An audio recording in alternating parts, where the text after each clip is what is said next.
Pada zaman Nabi Sulaiman alaihissalam, hiduplah seorang laki-laki yang mempunyai pohon besar di samping rumahnya.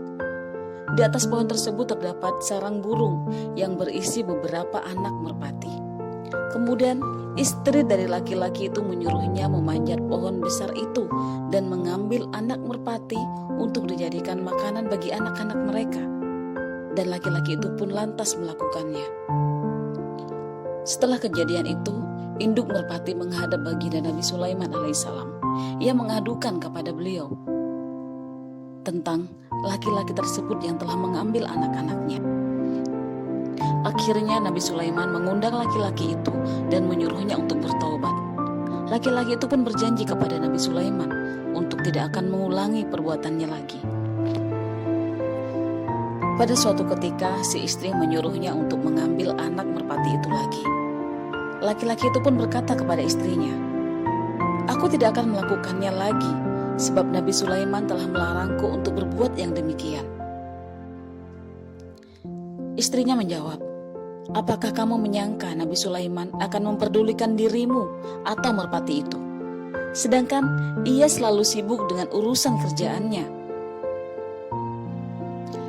Si istri tak henti-henti membujuknya agar ia mau melakukannya lagi, hingga akhirnya ia terbujuk juga.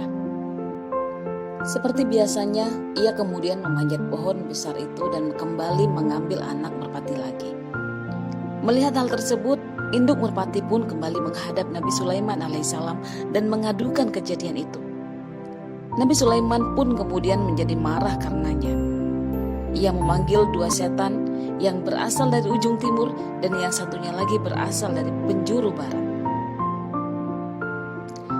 Nabi Sulaiman berkata kepada dua setan tersebut, "Jagalah pohon besar itu, dan ketika laki-laki itu mengulangi perbuatannya, mengambil anak merpati itu lagi, raih kedua kakinya dan jatuhkan ia dari pohon itu."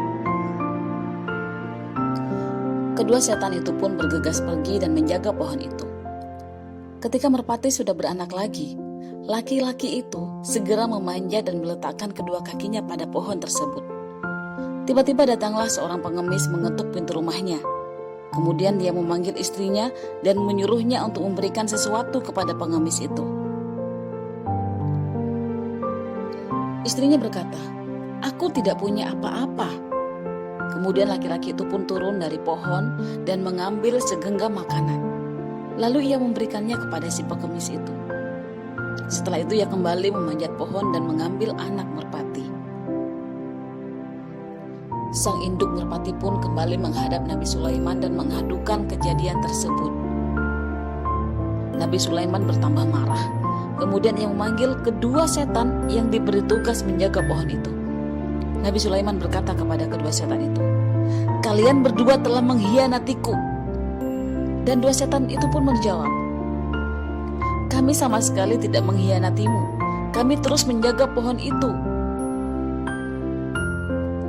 Hanya saja ketika laki-laki itu memanjat pohon, datanglah seorang pengemis mengetuk pintu rumahnya. Lalu ia memberikan segenggam gandum untuk pengemis itu. Dan saat ia kembali memanjat pohon, kami sudah siap bergegas untuk meraihnya. Namun tiba-tiba Allah mengutus dua malaikat. Salah satu dari mereka meraih leherku dan melemparku sampai ke tempat terbitnya matahari. Sedangkan yang satunya lagi meraih leher sahabatku dan melemparkannya sampai ke tempat terbenamnya matahari." Demikianlah betapa sedekah ternyata dapat menghindarkan seseorang dari mara bahaya.